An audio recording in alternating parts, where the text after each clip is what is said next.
ఆత్మీయులారా, మనం ప్రతి శనివారం భగవాన్ శ్రీ వెంకయ్య స్వామి వారి పావన సాన్నిధ్యంలో నిర్వహించుకునే విశిష్ట సత్సంగానికి మీ అందరికీ శుభాహ్వానము. సంక్రాంతి తరువాత మనం ఒక గొప్ప వెలుగుబాట వంటి కార్యక్రమంలో పాల్గొనడానికి విశిష్ట అతిథులుగా తమిళనాడు నుంచి రాజపద్మాపురం నుంచి సోదరుడు మన ఆత్మీయ గురుబంధువు అయినటువంటి నారాయణ గారు వచ్చారు. ముఖ్యంగా వెంకయ్య స్వామి కేవలము నెల్లూరు జిల్లాకో ఒక ప్రాంతానికో మాత్రమే పరిమితం కాదు.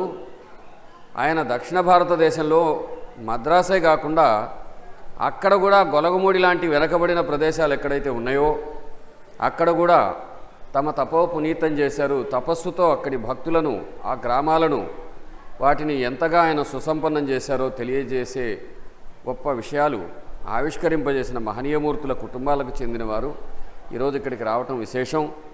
ముఖ్యంగా రాజపద్మాపురం అనే ఊరు మనకు అంతకు మునుపు రాసిన సోదరుడు కానీ మంగమ్మ అని వెంకయ్య స్వామి వారి చెల్లెలను ఇచ్చిన ఊరుగా మనకు తెలుసు. ఆ ఊరు గురించి విని ఆ ఊరు ఎక్కడుందని వెతకడానికి మనకెంతో కష్టమైంది. మొదట మద్రాసు నుంచి కొంతమందిని పంపిస్తే వాళ్ళు ఎంతో తిరిగి ఆ ఊరు పట్టలేకపోయారు. అతి కష్టం మీద మణూరు కంట్రీగా ఉంది, ఆ మన ఊరు అంటారు తమిళంలో. అక్కడ ఒక రెవెన్యూ విలేజ్ ఒకటి రాజపద్మాపురం అని ఉంది అని చెప్పేప్పటికీ చాలా శ్రమ పడాల్సి వచ్చింది. చాలామంది యువకులు కొన్ని రోజుల పాటు తిరిగారు. మొత్తం మీద ఆ ఊరు తెలిసిన తర్వాత ఈరోజు మనకు ఆ ఊరు సుపరిచితం. స్వామివారి దయవల్ల, ముఖ్యంగా నారాయణ గారి దయవల్ల, ఈయన యొక్క సహాయం వల్ల ఆ గ్రామంలో ప్రతివారు మనకు సుపరిచితమైన ఆత్మీయులు. అన్ని గ్రామాల్లాగే ఈరోజు కూడా ఆ గ్రామం పట్టణాలకు వలస వెళ్ళిపోయిన వాళ్ళతో నిండిపోయి ఇప్పుడు ఆ గ్రామం చిన్నదైపోయింది. ఏది ఏమైనా స్వామివారి అపార కరుణకు మాత్రం అది గుర్తుగా నిలిచిపోయింది. స్వామి కరుణకు ఈ ఊరని ఆ ఊరని లేదు, ఈ మనిషి ఆ మనిషి అని లేదు, జాతి భేదం లేదు, కుల భేదం లేదు, భాష భేదం లేదు, ఏవీ లేదు. ప్రపంచపు ఎల్లలు దాటినటువంటి మహనీయమూర్తి అయిన వెంకయ్య స్వామి వారి అనుగ్రహ విశేషానికి అద్భుతంగా మనకు గుర్తుగా నిలిచిపోయే ఒక గొప్ప గ్రామము మనకు రాజపద్మాపురం. స్వామి తన విప్లవమైనటువంటి భావాలలో ఒక భావాన్ని ఆవిష్కరించిన ఊరు కూడా వీళ్ళ ఊరు. అక్కడ అంతవరకు మాంస పొంగళ్ళు పెట్టేవాడు. వెంకయ్య స్వామి వారు అక్కడికి వచ్చి ఆ ఊరికి పరిచయం చేసిన వ్యక్తి ఎవరంటే వీళ్ళ నాన్నగారు చినగోవింద స్వామి వారు. ఆ చినగోవింద స్వామిని ఎంతగా విశ్వసించారంటే స్వామి పట్ల ఉన్న గొప్ప విశ్వాసంతో వీళ్ళ కుటుంబం, బంధువుల్ని, మిగతా వాళ్ళందరినీ కూడా కాదనుకుని స్వామిని మాత్రమే విశ్వసించి ఆయన పట్టుకున్నారు. అందుకని వీళ్ళ నాన్న, ఆయన స్నేహితులు, ఎట్లాగూ మంగమ్మ అక్కడే ఉంది, వాళ్ళు అందరూ కలిసి ఎంతగానో ఆదరించారు. అక్కడ ఒక విశేషం జరిగింది. ఇక్కడ పొంగళ్ళు పెడుతున్నారు కదా, మాంసపు పొంగళ్ళు. రేపటి నుంచి పాల పొంగళ్ళు తప్ప మాంసపు పొంగళ్ళు వద్దు అని నిషేధిస్తున్నట్టుగా చెప్పి దండోర వేయమన్నారు. స్వామి ఎవరు చెప్పారని వేయమంటారో అని అడిగారు. వెంకయ్య స్వామి చెప్పారని వేయమన్నాడు. ఆ దండోరా వేసిన ఆ రోజు నుంచి ఈ రోజు వరకు కూడా అక్కడ పాల పొంగళ్ళే పెడుతున్నారు. అక్కడ హింస ఆగిపోయింది, ప్రాణిహింస ఆగిపోయింది, దేవుడి పేరు మీద జీవహింసత ఆగిపోయింది. పావనమూర్తి అయిన వెంకయ్య స్వామి మాట నిలిచిపోయింది. అందుకు గుర్తుగా నిలిచిన ఒక గ్రామం నుంచి, తమిళనాడు ప్రాంతం నుంచి, తిరువళ్ళూరు ప్రాంతం నుంచి వచ్చిన మన నారాయణ గారు ఈరోజు విశిష్ట అతిథి. అదేవిధంగా రాబోయే వారంలో కూడా మరొక అతిథి చాలా విశేషంగా స్వామి చేత అనుగ్రహించబడినటువంటి ఆనందనాయుడు వస్తానన్నాడు.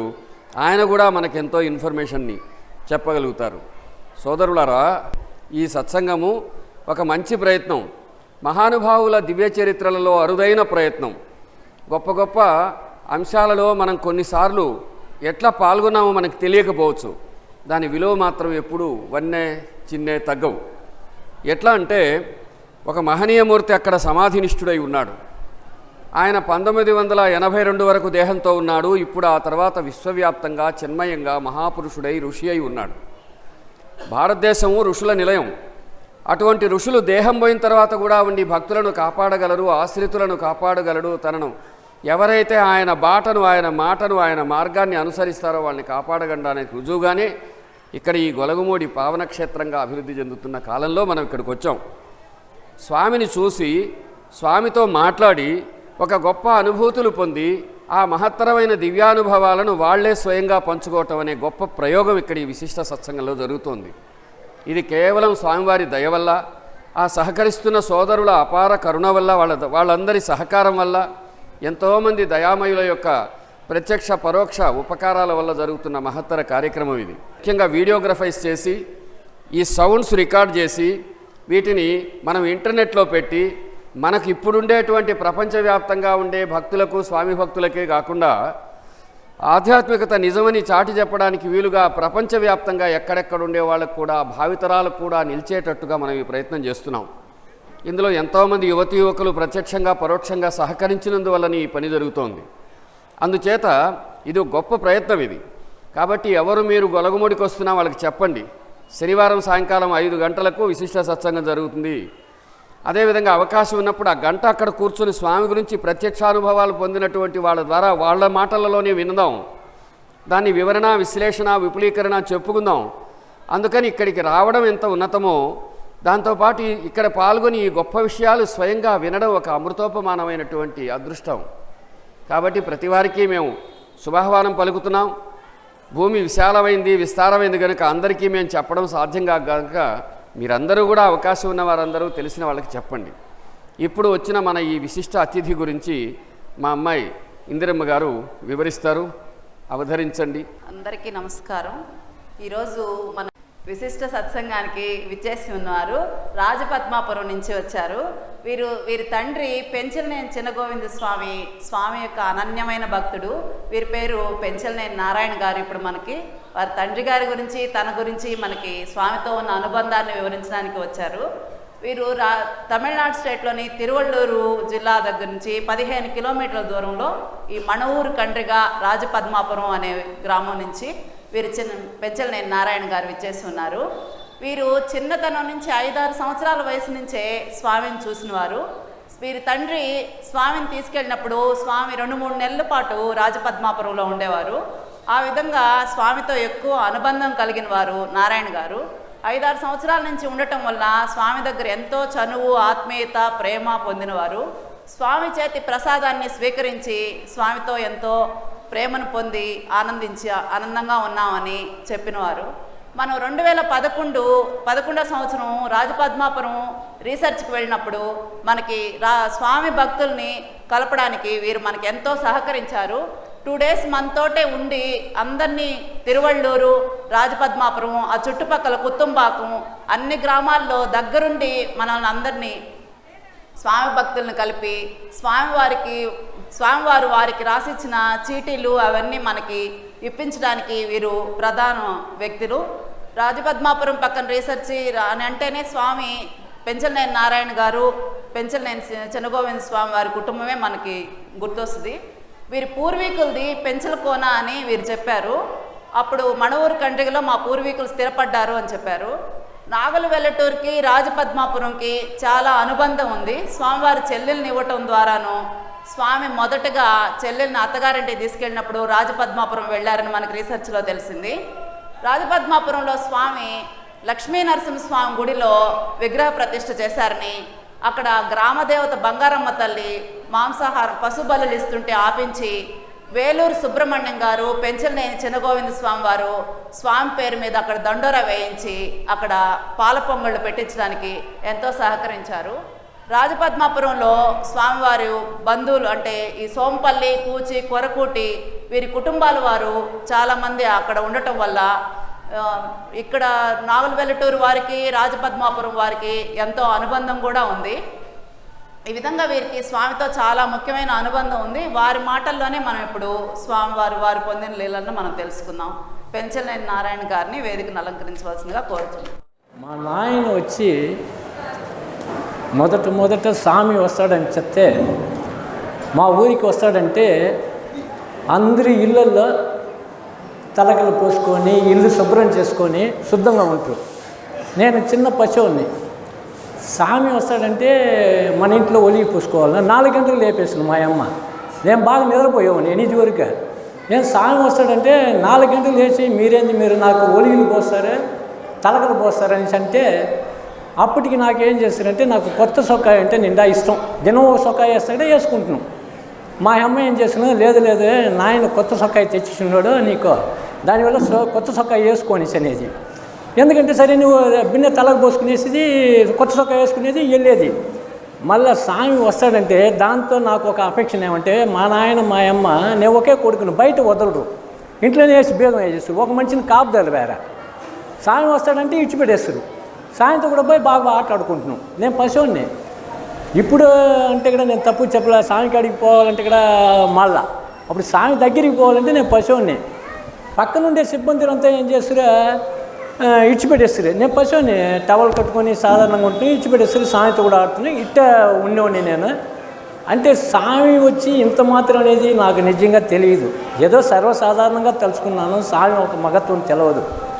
మాకు జరిగిన ఇన్సిడెంట్ ఏంటంటే ఇంతకు ముందుగా ఒక ఇన్సిడెంట్ చెప్పినారు.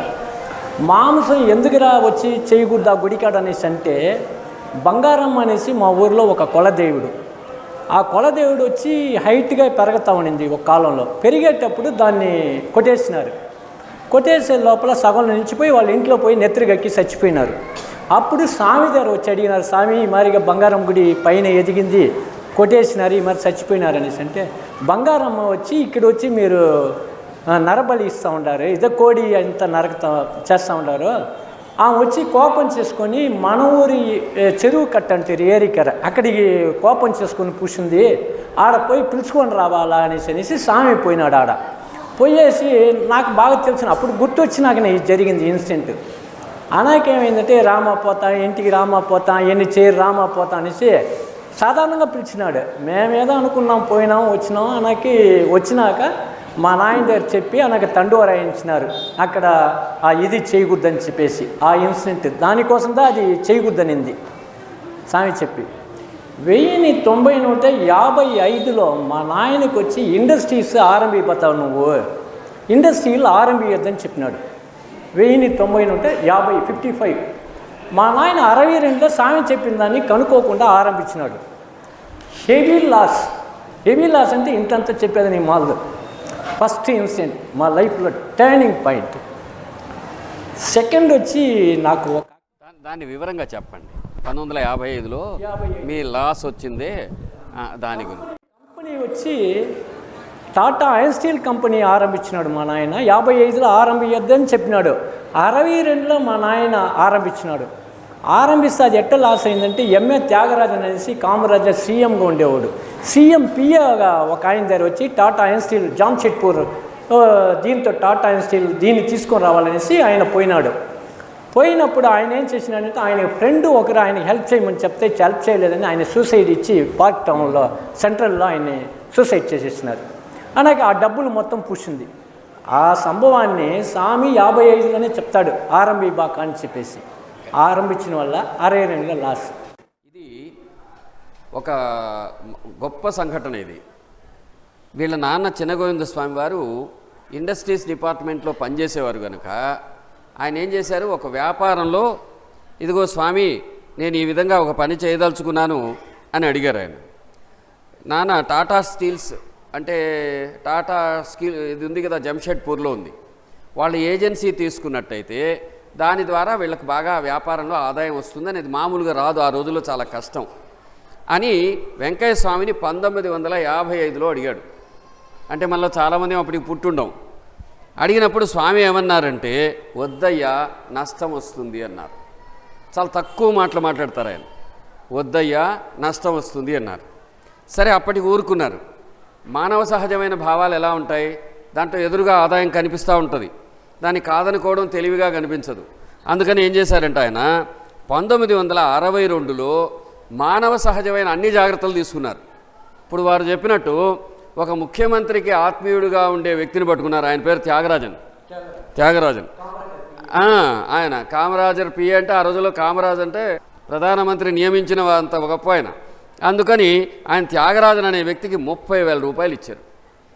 30,000 రూపాయలు చాలా పెద్ద అమౌంట్ ఆ రోజుల్లో.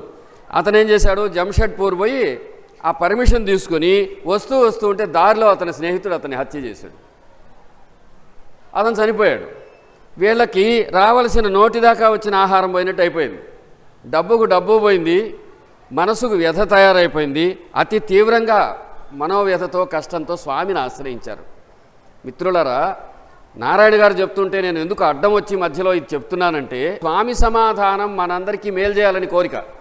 ఆయన ఏం చెప్పాడంటే, మీరందరూ మనమందరం చేయాల్సిన పని. ఒక తండ్రి చెప్పిన మాట బిడ్డలు చేయలేదనుకో, ఆ తండ్రి ఆ పిల్లాడిని ఏం చేస్తాడు? షిరిడి సాయిబాబా ఇట్లాంటి వాళ్ళు ఒకరు పోతే ఆయన చెప్పింది వినకుండా నానా కష్టపడి నష్టపడి వస్తే ఆయన అంటాడు, అయ్యా పిల్లవాడు పైన దొడ్డికి పోయాడు అనుకో, కాలు నరికేస్తామో బిడ్డను చంపేస్తామో భరిస్తామని. అట్లాగే వెంకయ్య స్వామి మనందరినీ భరిస్తారు. స్వామి ఏం చెప్పాడు? ఈ మాట చాలా గొప్పది, నేను అప్పుడప్పుడు చదువుకుంటూ ఉంటాను, ఈయనకు కూడా చెబుదాం అనుకుంటుంటాను. అయ్యా నారాయణ గారు, మీరు అప్పుడప్పుడు రండి, మా వెంకట సుబ్బారెడ్డి గారికి కూడా అదే చెబుతాను. మిత్రుడా, తరచూ రా, ఆ పావన స్థలంలో అడుగుపెట్టు, మీ నాన్న 16 సంవత్సరాలు ఉన్న స్థలం అది అని. అంటే ఏమిటంటే, స్వామి దగ్గరికి రాగానే ఆయన అన్నాడు, అప్పుడప్పుడు నా దగ్గరికి వస్తుండు, బాగుంటుంది. ఏం చెప్పాడు? అంత నష్టానికి కష్టానికి స్వామి చెప్పిన పరిష్కారం చాలా సింపుల్. నువ్వు ఇక్కడొచ్చి జడలు జుట్టు పెంచుకొని తపస్సు చేయమల్లా, నీకున్న ఆస్తి అంతా కరిగించి ఇంకేదో చెయ్యి, యజ్ఞం చేయి, హోమం చేయి, అది చేయి ఇది చేయి అనలా, లేకపోతే పస్తులుండి మంత్రజపం నామజపం చేయమల్లా. అట్లా అతి కష్టమైన ఏ నిషేధాలు నియమాలు చెప్పకుండా ఆయన ఏం చెప్పాడంటే, అప్పుడప్పుడు నా దగ్గరకు వస్తూ ఉండు, బాగుంటుంది. ఈ మాట చాలా అరుదు. మీకు మనకెవరికే కష్టం వచ్చినా ఈ చినగోవింద స్వామి వారికి చెప్పిన మాట వాళ్ళ కుమారుడైన నారాయణ వారి ద్వారా మనకు అందింది. మనకేదైనా కష్టం వస్తే ఏం చేయాలి? అప్పుడప్పుడు వస్తుండు, బాగుంటుందన్న స్వామి మాట స్మరించి ఆయన పాదాలను ఆశ్రయిస్తే అది జరుగుతుంది. పుత్రుడు ఎవరు అంటే, పుత్రుడు ఆత్మో వై పుత్రనా భవతి. పుత్రుడు ఎవరు అంటే వాళ్ళ మనలోంచి భాగమై వస్తాడు అని ఒకనాటి గోవిందస్వామి ఈరోజు నారాయణగా ఉన్నారు. ఆ విధంగా వారు మనకు చెప్తున్నారు. ఏమని చెబుతున్నారు? కష్టం వచ్చిందా, నష్టం వచ్చిందా, బాధ వచ్చిందా, అయితే అప్పుడప్పుడు నా దగ్గరికి రా, నీకు మేలవుతుంది. ఎంత మహదాశీర్వాదం నారాయణ గారు కొనసాగిస్తారు. సంభవం నాకు చిన్నప్పుడు స్వామి అనేది ఒకటి ఉన్నదే కానీ దైవభక్తి అనేది అంతకు తెలియదు. మామూలుగా దైవభక్తి అనేది ఒకటి ఉన్ను అంతే. మా నాయన పోయి నాకు బాగా తెలుస్తుంది, స్వామిని పోయి అడిగి ఉన్నాడు, ఏం స్వామి నారాయణకి దైవభక్తి రానంటది ఎట్ట ఇది అంటే, నేను అప్పుడప్పుడు అనుకుంటే నారాయణని నేను అప్పుడప్పుడు పిలుచుకుంటాను కదా అనేసి అన్నాడు.